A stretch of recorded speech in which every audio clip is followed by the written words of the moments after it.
Oh man, awesome. Well, thank you so much, Chloe, for for taking the time and juggling this. Technology has not been working very well for anyone lately, so thank you for for That's bearing with me okay. to figure this out. We And got yeah, here. Thanks for having me. absolutely. It's a pleasure to have you on the show and have you share really, what you're all about, share about your story. hmm And you're doing a lot of things. I mean, a lot of things, and I love that. You're doing so much. So for people who don't know, this is Chloe, and she is in the UK. And Chloe, if you would love to introduce yourself. Yeah, sure. So obviously Chloe is the name, and all sorts is the game really. My main focus is I'm a weightlifting coach and a health and fitness coach. So I work with uh, helping people build healthy habits to sustain their training and recovery and their long-term health and fitness goals.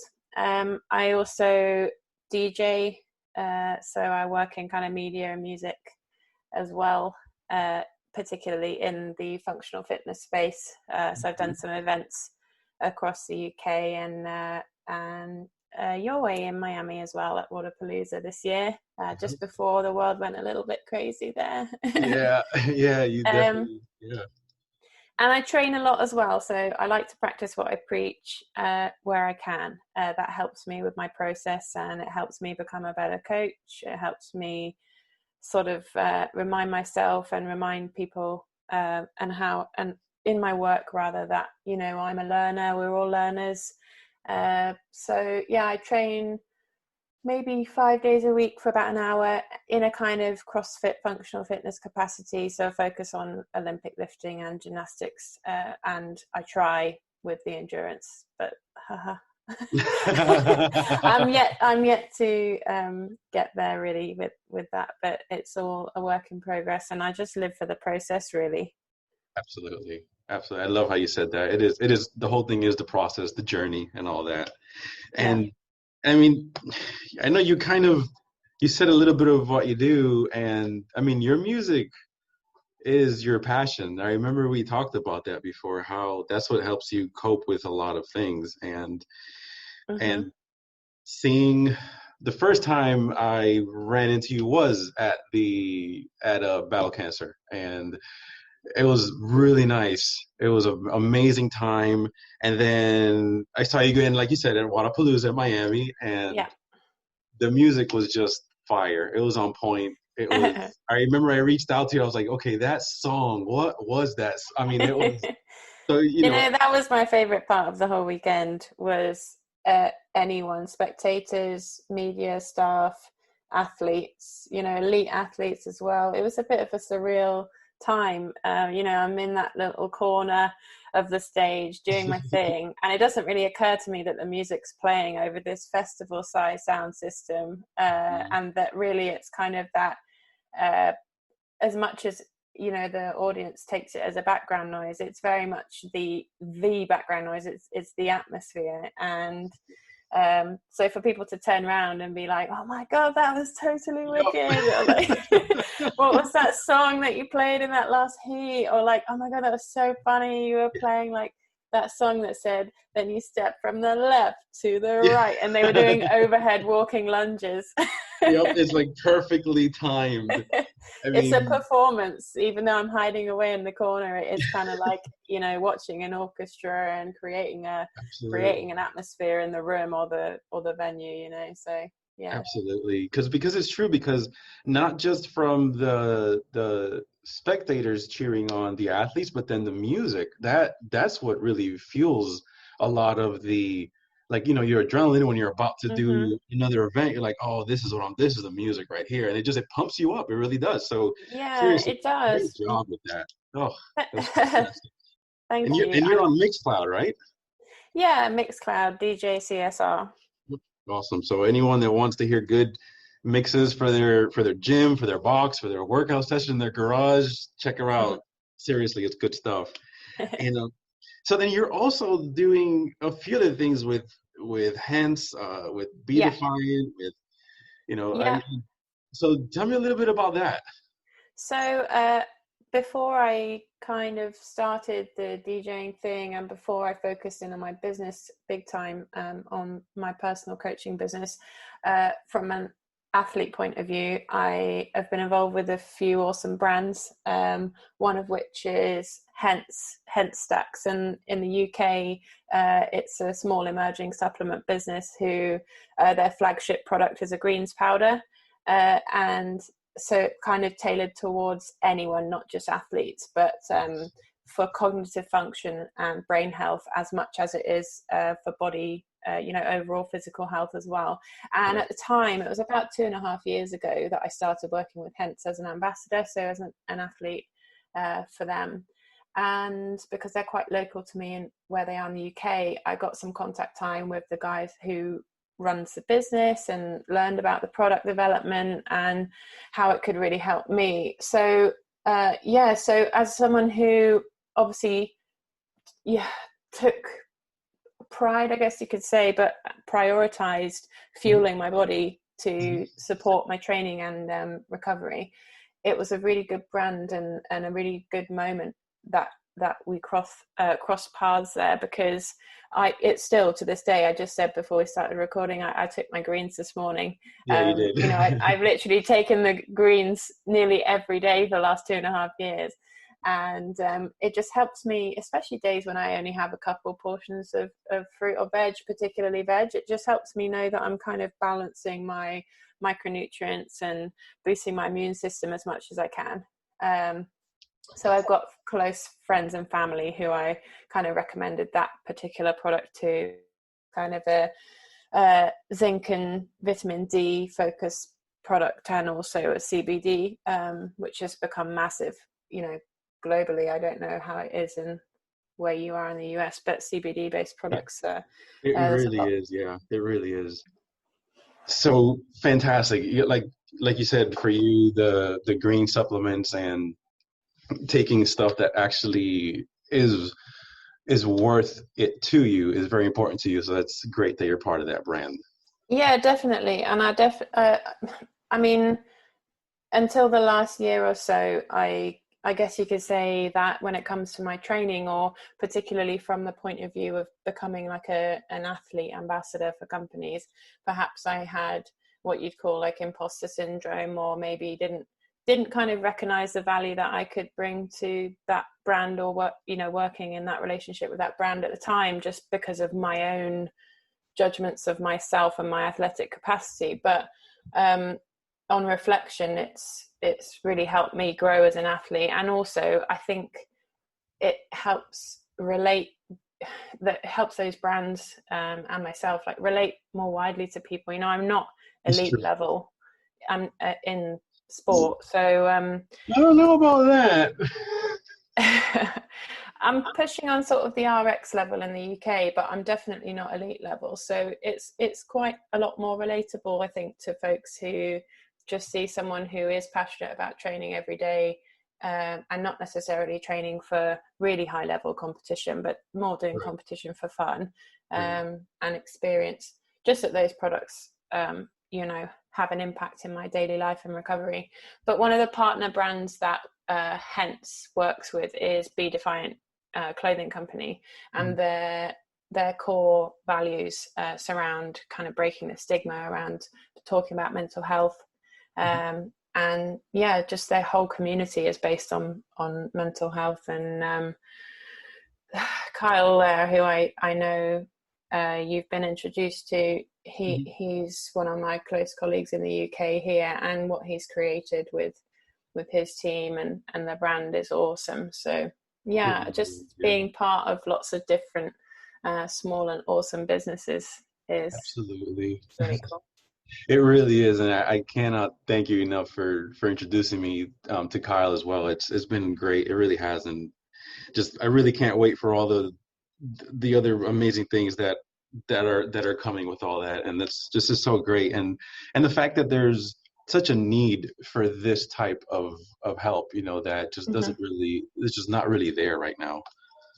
Yeah, definitely, especially since end of March time, everyone was in the height of planning the rest of the year and competitions and things, and then suddenly the kind of global like lockdown situation happened, and I think a lot of people who were already struggling with various mental health issues to be told you have to isolate on your own, or folks who perhaps aren't in a relationship or don't live with a partner, or don't live with parents or family, or had to shield or isolate because of their health. Like it's hard to even put into words how much mental strain that's put on, you know, everyone. Absolutely, absolutely.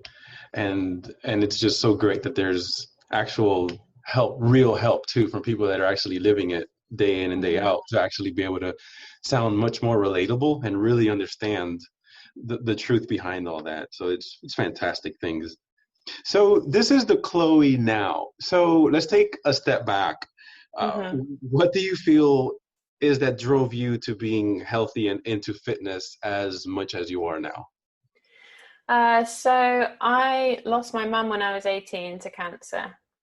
I'm sorry. Uh, and that was a difficult battle. I was going through my A levels at the time, which I can't remember what that's like in the US. It's above, so you finish high school and then it's kind of like the next Mm-hmm.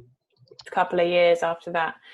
Yes. So I was in my sixth form year, like 17, 18, and my mum was ill for the best part of 2 years and fighting a losing battle with cancer. And I actually dealt with a lot of the trauma around that over the last couple of years, by putting myself through like clinical psychotherapy. So I have a therapist who I still work with now, just not so frequently. And a lot of why I work in the health and fitness industry and why I've now centered in on my personal coaching more, I think is because a lot of what happened with my mum was really a failure on a part of various professionals in the healthcare industry. And I really just want to be a positive force. You know, I know my intentions, I know my experience or my qualifications or not, I know my realms, and ethically, you know, how I can practice. And within those realms, I just want to help people as much as I can to build a sustainable, you know, healthier approach to themselves, their bodies, their work and their lives. Because a lot of, you know, what drove my mum to become so ill would have been preventable with the right support. So yeah, I think on a really deep level, that's a lot of what pushes me forward. And then on a personal level, I think grief surrounding something that essentially happened to someone else is really tricky to deal with as an individual, because a lot of my identity around that time became to do with her and what was happening to her, and it wasn't about me. You know, it's tricky to articulate, but so I think when I turned 18, you know, young adult, suddenly I'm having to think about things like, do I buy a house, or what do I do with all this stuff, or, you know, how do taxes work, and I'm going to get taxed on this inheritance thing here and such, and it's just like a massive learning curve, you know, off the back of, oh, congratulations, you turned into an adult, now you've got the job for this job that you didn't even turn up to the interview for. Right. Like, and you have to sort through all this stuff that isn't yours emotionally and physically. And so yeah, I struggled with the fact that my identity, I felt like me was what happened to my mum. Right. I felt like it just took over my life, and I really got a bit lost in the mix of, you know, who am I, what do I want to do, what makes me happy, how do I think when I'm not thinking about just that and all these things that have happened the last 2 years, or, you know, what everyone else says to me all the time. Every time I meet someone, I have to deal with some aspect of this grief, or, you know, my grandmother's grief, or my mum's friends' grief. So I think really paving the way forward for myself from when I started university and taking up weightlifting, qualifying as a weightlifting coach, finishing my degree, which was a degree in the arts, seeing that through while having hobbies that were, you know, equally my study and my hobbies were a passion, qualifying as a CrossFit trainer, doing other various courses, gymnastic courses, things like that, and just rounding myself off to be able to be qualified to then work in realms that I truly, you know, was passionate about. That was how I started to really help myself redefine my identity. And yeah, so that's kind of how I got to where I'm at now. Yeah. It's a fantastic story, sir, and I know so many people listening to this will benefit from it, because sometimes some people can feel also guilty because of having those feelings as well. You know, Hmm. and they shouldn't. It's part of also, now you're trying to find your own identity, and that's okay. That's part of the Yeah. process. Yeah. So what are some of the struggles that you still deal with along the way, and how do you deal with those? So I actually just watched a program today, some kind of Netflix series, and there was a character on there that was a grief counselor, like a bereavement counselor, and they said something about how grief isn't like finite. There's no end point for grief. Mhm. So in terms of loss, like losing a life, losing someone, losing a connection, something that was like someone that was an established part of your life. I think the fact that grief is really sort of ever present and then ever evolving, it changes shape. That's really the struggle for me. Is I can go through particular seasons, like for example when the weather isn't so great in the UK, which is most of the year, although since lockdown it's been crazy and sunny, but Yeah. normally it's cold and it's quite dark from about September onwards, you know, until about March time, when then it's still quite cold.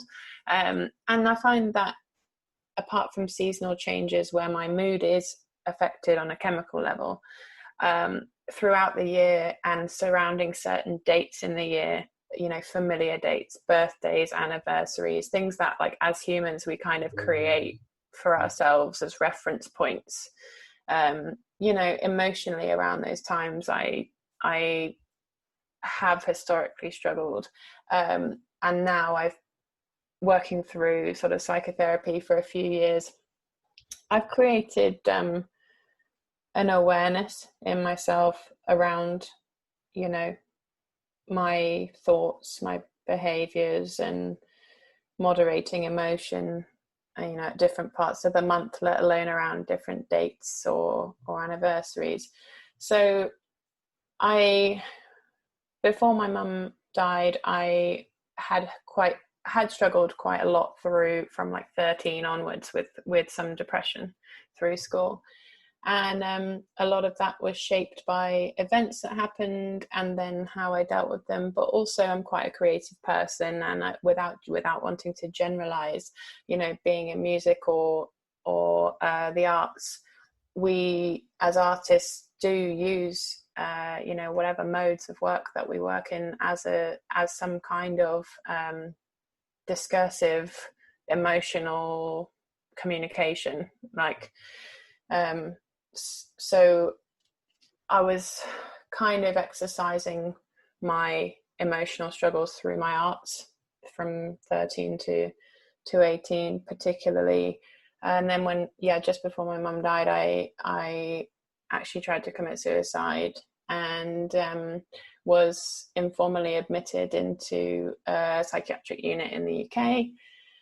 And that was when I was 17, and literally two months before I was about to turn 18. And that was 2 months, then was another 2 months before my mum died. Yeah. So probably the most volatile like time in my life was from 13 to 18. And then, yeah, with that kind of grief and going through a grief process before losing someone, when you know something's going to happen or you have to deal with sort of daily traumas, I guess. You know, things that you think a daughter shouldn't have to deal with, or a mother shouldn't have to do for her daughter, and so on. Like, those things had become part of everyday life, and so dealing with the grief of something that you knew was going to happen, by the time it happens, it's almost enough time had passed that you get a sense of clarity. And yeah, so I guess on a broad spectrum, depression is something I've struggled with since I was sort of, well, I'm aware of it since I was sort of 13. And but more recently, in the last couple of years, it's been less depression. I wouldn't say I've suffered with depression for a few years, but I do struggle and work through anxiety on a number of levels. And so the last couple of years particularly, that's been more where my mental strain lies. Right. And that's the thing where doing what you enjoy doing comes so helpful, especially at those times when you know that there's something you can do and what you can control, which is your exercising, which is your music, which is you being able to have gone through therapy to be able to understand all those emotions instead of just kind of bottling them up and not expressing them. That's what was so helpful. And I think it's a great message again, that anyone listening to this, reach out. You need help. Look for the help that you need. Do not just stay within those feelings, needed. Definitely. I think I've been quite fortunate where as a I think I have quite a good judge of character of folks, and that's a trait that I got from, my mom, my dad, my family. I think some people, dependent on what they go through at any point in life, our judgment can become clouded by various people or various, ways that we're treated or things that we've been through. And I think I'm grateful for the fact that I like to think I've always had quite a good sense of, judgment, in terms of the judgment that's going to help me make decisions for myself, not like to judge other people and what they're doing or whatever. But so where am I going with this? What I'm trying to say now is that I'm lucky because I, in the last couple of years, had the kind of clarity, like I say, to work out who is around me, who is in my direct environment, how is my direct environment supporting my mental health, but also supporting my goals, supporting my daily actions, or, any of that. And some people aren't so lucky to be able to surround themselves with good people. Perhaps their environment is something that is kind of taking over their ability to really work on their mental health and sustain their mental health. Absolutely. So I am super grateful for that, and really I think that's what I now look out for in others. Is I kind of really want to help people look outside of their heads and look outside of themselves to check, how much of what's going on around me is actually healthy for me right now, or how much of it is a reflection of where I'm at and what I'm choosing to surround myself with. Maybe like in yourself, you're actually at a point where you're toxic to yourself. I've certainly been there. So absolutely. No, and you're absolutely right, because sometimes and I've been there before myself too, until we finally kind of have that self check. And then it's like, oh my gosh, why am I letting myself be either manipulated or treated this way? Or just, sometimes we just get complacent, and sometimes we just figure, well, I guess that's life. And we just kind of try to make it less as horrible as it really is. And, just to kind of that's like our defense mechanism at times, I think. But when you Yeah. actually have someone helping us every step of the way and understand that no, that's not okay. It doesn't matter if that's what you've gotten accustomed to. That is so mentally and emotionally draining that you don't have any energy, you don't have any motivation to do anything else that you really want to do. And then we will literally get lost in that world without even knowing it. Yeah. Yeah, definitely. I mean, I certainly in the last few years have experienced sort of, I guess now it's labeled or more commonly known as like gaslighting. Yes, Um, I just heard that yesterday for the first time. really? Yeah. Well, the way I interpret it is kind of someone who may possess some kind of toxicity, whether it's a personality trait, a character trait of theirs, or whatever, but their actions rarely match Yeah. their words, what they say. They make kind of degrading comments or jokes, but then kind of brush it off with like compliments. And actually, I found myself being that person after having spent an amount of time around people who were also like that. And I honestly Mm. had to reflect, and I was like, I am such an ugly version of myself right now, and trying to deal with the fact that I didn't have enough insight to recognize that actually that was an impact of gaslighting of someone else Mhm. on me at the time. You kind of just recognize those, I guess you call them character flaws, things that we aren't happy with in how we behave or decisions we make. And you just think, oh my God, it is all me. It's all my fault. I'm an awful person. Like, how do I change? Or, Yep. I don't know. Yeah. And So yeah, sorry, you go. I'm no, just go ahead. Go ahead. This is your time. yeah, but it's I think that's been a recent struggle for me, and actually is something that people might not recognize is perhaps going on around them, in like a work environment or even like a coaching relationship. Because like I say, I was saying things that weren't necessarily matching how I felt, or I got to the point where I noticed myself shutting people down. Like everything someone said, I'd just be like, oh yeah, well, it's because of this or because of this. And that's genuinely not how I feel. Mm-hmm. Because I think when you learn about certain things or you study or whatever, it suddenly becomes clear to you like how little that we actually know as humans. So like there's always going to be something else to learn, right? And so that therefore there's no rationale that I should be shutting someone down because I know this or I know that or they're wrong. Right. And actually it took me standing up for myself and walking away from somewhere to even begin to get the space to reflect on the fact that that's why I got there was not all my fault. It was, I'm not, I'm there. It's tricky because I'm not equally not blaming someone else, but it's just a part of like human nature and how we interact with each other. That other people's characteristics and tendencies can brush off on you, particularly in like a work environment or in a relationship. Right.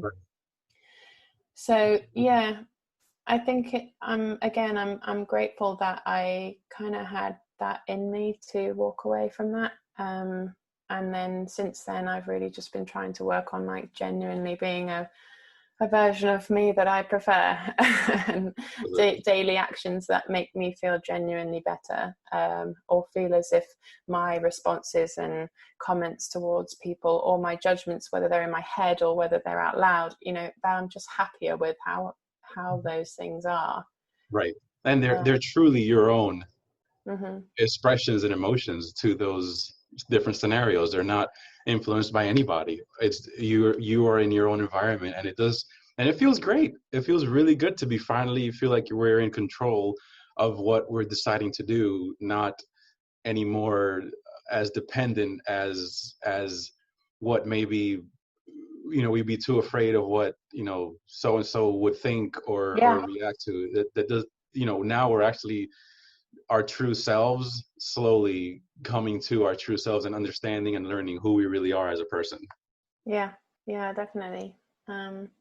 I think anyone listening to this should definitely like read up about gaslighting. I If agree. if they feel as if they're like a toxic version of themselves right now, you can kind of reflect on your direct environment and see if actually whether kind of you feel like you're the root of that, or whether actually it could be an impact of someone else, Hmm. someone else's gaslighting, like starting to believe that you're the gaslighter, like Yep. that's an impact of gaslighting. Yeah. um You're like, oh my you God, know, it was me this whole time. staying silent, like fight or flight, like just like staying silent to avoid someone else reacting, or feeling like you wouldn't be able to do something yourself, like you're feeling really insecure and helpless, or not being able to make decisions based on that like level of self-doubt, or like second guessing yourself, second guessing memories of things that have actually happened. Hmm. Those are all signs of like being impacted by that kind of behavior.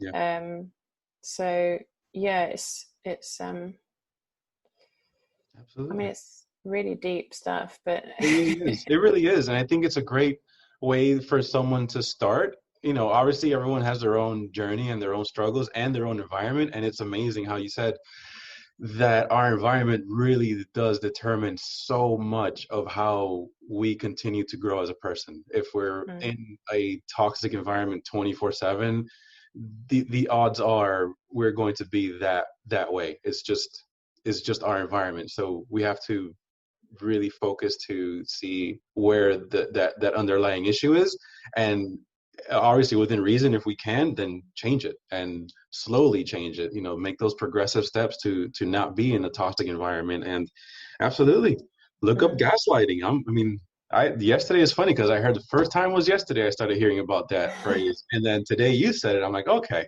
all right, I gotta look into this. So I I'm think it's quite definitely. indicative of like how reactive people are now, especially like hiding behind a keyboard, or Yeah. people can be a much more sort of, I guess, toxic version of themselves, hiding behind a screen and hiding behind a keyboard, and Hmm. like words can really hurt people. And I think it's it's it's almost a word or a definition that kind of fits with how, I guess, what are they called, like trolls, people who Hmm. Oh yeah. troll online and things like that. I guess that's a form of gaslighting.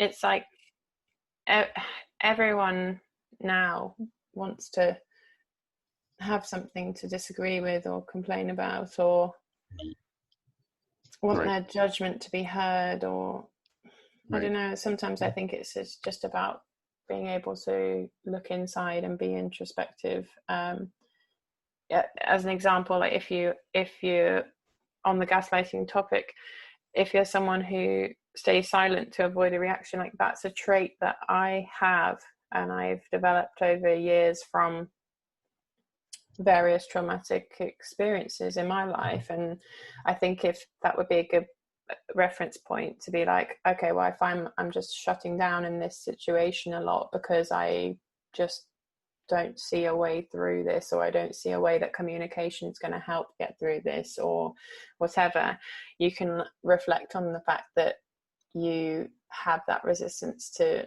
or you have that need to sort of avoid a reaction and avoid the situation, and then seek help when you realize, yeah, that's me, I'm stuck in this thing, I'm stuck in this relationship, or I'm stuck in this place. I don't think it's all me. I need help. Like, I need help getting to know myself better. I need help to find ways to action daily changes to be happier, to action massive changes to get away from, whatever person, place, thing is also assisting in making me this less happy or more toxic version of myself. Right. Um, Right. No, yeah. absolutely. So what do you think is your why for everything that you do? Like, what is your motivation overall for this? Um, I think the further through my grief process after losing my mum, the further away from that I am, the more clarity I get every day in myself and my identity as one person, and you know, what life can offer me in terms of what matters to me, what makes me happy. And I think the honest truth is that, you know, I just want to keep growing, like keep becoming a better version of myself, or keep moving forward, because I've been through those times where it feels like you aren't just stuck still, but you literally have nowhere to go. Yeah. And I think with some movement comes momentum, and really I'm just on this momentum, and I try not to let one day or 2 days with a, you know, a lower mood, or 1 or 2 days when really I'm letting the words of other people impact me when I know I shouldn't, or I'm focusing on uncontrollable factors that are making me super anxious or super upset or whatever. I think just bouncing back from those and recognizing that life for me is a process of just moving forward all the time. That's really my why. Like, I love that. yeah. So it's a good why. It's a very important why to you and to a lot of people as well. I mean, I can relate to in a sense, of course, losing a family member to cancer. You know, I did, and it was my cousin. He's in his early 20s and his whole life ahead of him, but he developed cancer and he's not with us anymore. I'm That's so and sorry. that's when I started learning more about battle cancer and wanting to be more a part of it. And it's interesting because once I think we start doing things that really matter to us, we start meeting people that are more in our same universe of positivity, and more people that have the same goal in mind, you know, because Definitely. when I went there, that's when I met all of you guys. I mean, I got introduced to so many people. My friend Souza that lives over there, you know, she showed me around. She's also a coach and she's a chef. So I mean, it's the same positive Yeah. mentality, same, everyone's on the same page. And then Waterpalooza, forget it. Everyone obviously there is on the same page. Yeah.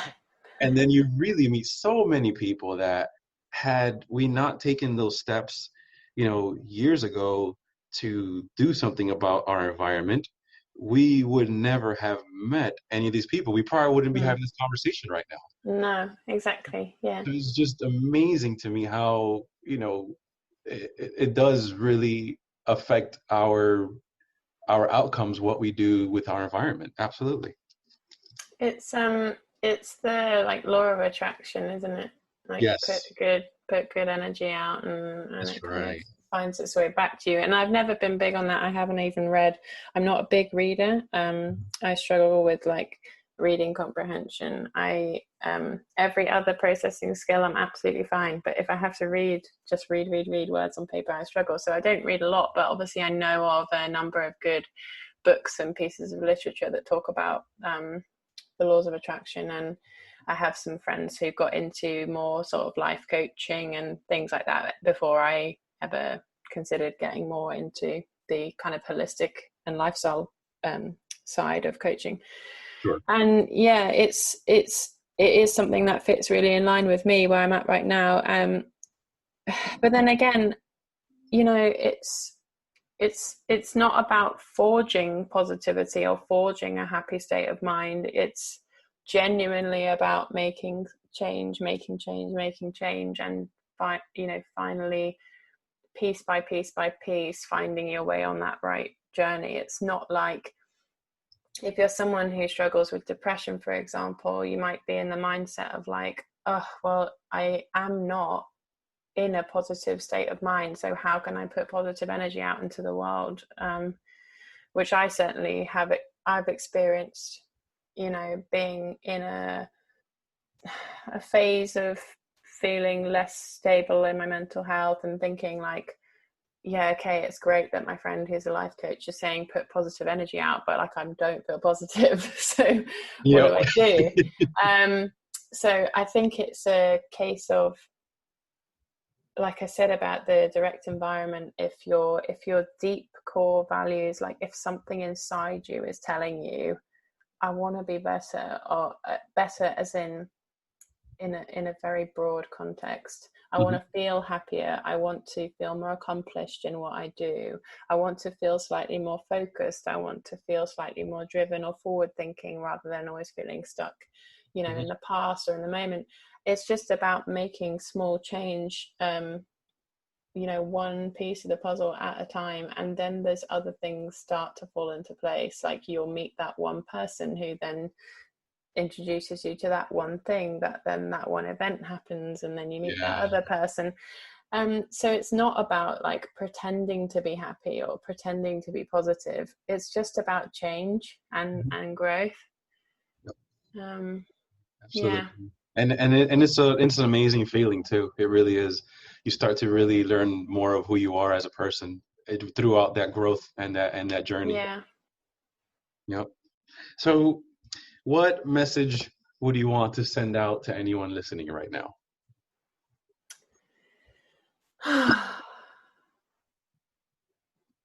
Life can be good.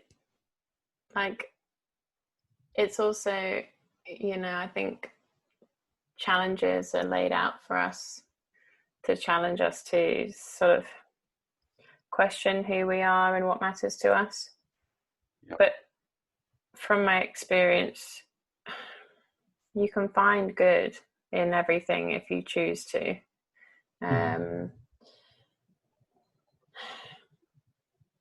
I think just focusing less on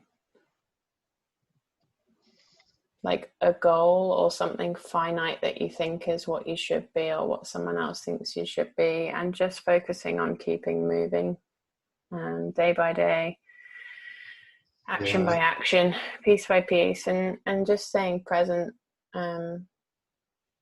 surrounding yourself with good people. I think it just helps you just keep going.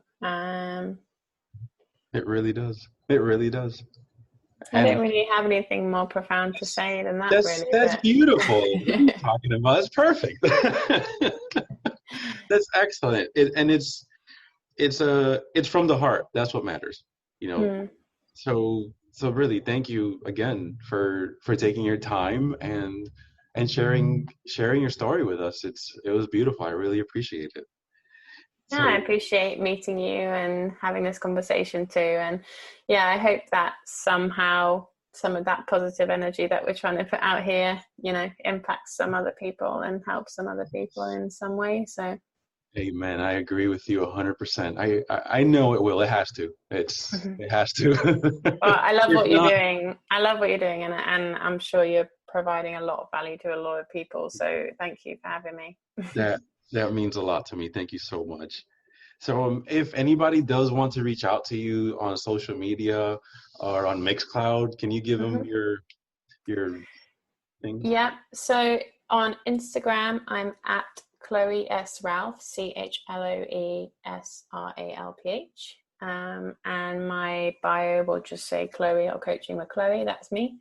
And then there should be some links on there on my bio to my Mixcloud, and in time as well to like my coaching services and things I offer, with all my coaching and stuff too. So yeah. Awesome. I love it. Again, Chloe, I can't thank you enough for taking time out and getting this done with me, and I appreciate it and your patience. So thank you. And yeah, everyone listening, thank you so much again for taking the time. I hope you guys really enjoyed this episode. I know I really did. And again, stay tuned for the next one. Thank you. Bye.